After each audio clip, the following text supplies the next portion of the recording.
سلام دوستا، به ویدیوی ما خوش آمدین. امروز ما میخوایم حلوای آرد سوجی پخته کنیم. تا آخر ویدیو همراه ما باشین. مواد لازم: 1 گیلاس آرد سوجی، 1 گیلاس بوره، 4 مغز پسته پست شده نیم گیلاس، 1 گیلاس کمتر روغن، 1 قاشق پودر هیل.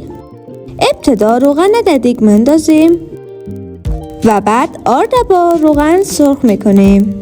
حتما باید آرد غربیل کنیم و کم کم به روغن اضافه کنیم.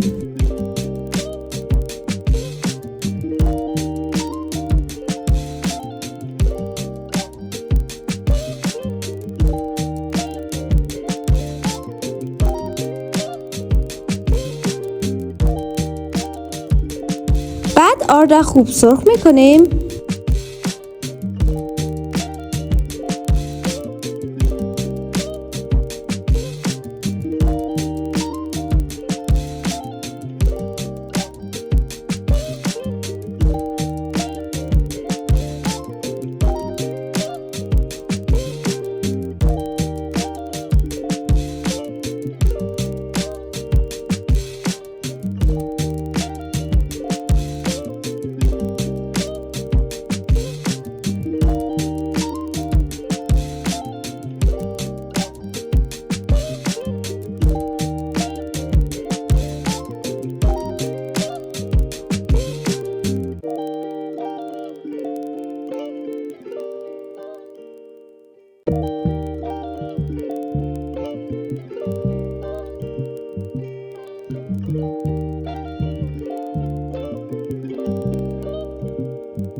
وقتی که خوب سرخ شد بوره رو برش اضافه میکنیم و بوره رو کامل سرخ میکنیم.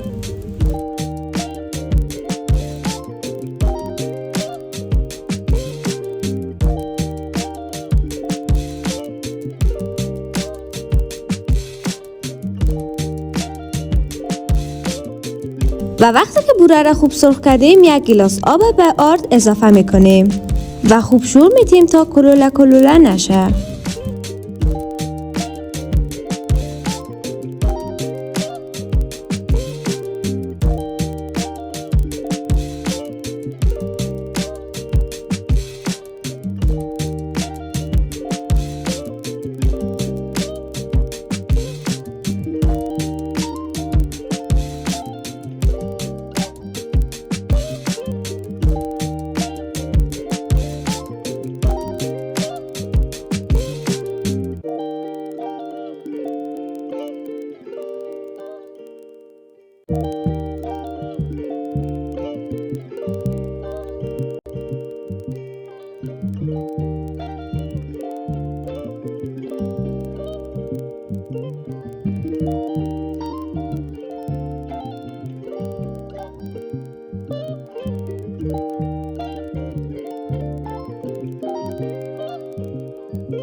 وقتی که آب حلوای رقم تبخیر شد برایش پودر هیله اضافه میکنیم.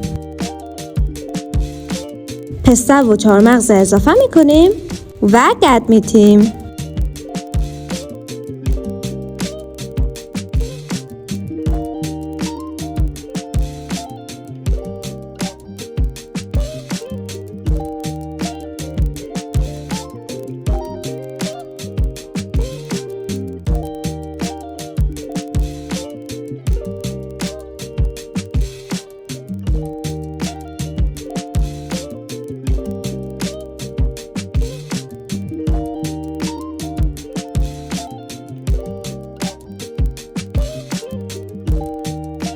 و به مدت 20 دقیقه حلوای ما رو میمانیم تا دم بکشه. بعد از 20 دقیقه حلوای سوجی مزه‌دار ما آماده است. امیدوارم که درستش کنین و از طعمش خوشتان بیاید. تشکر از اینکه ویدیوی ما رو تا آخر تماشا کردین. حتما یادتون باشه چنل ما رو سابسکرایب کنین و ویدیوهای ما رو لایک کنین و نظریاتتون رو با ما به اشتراک بذارین. تشکر از اینکه با ما همراه هستین. تا ویدیوی بعدی، خداحافظ.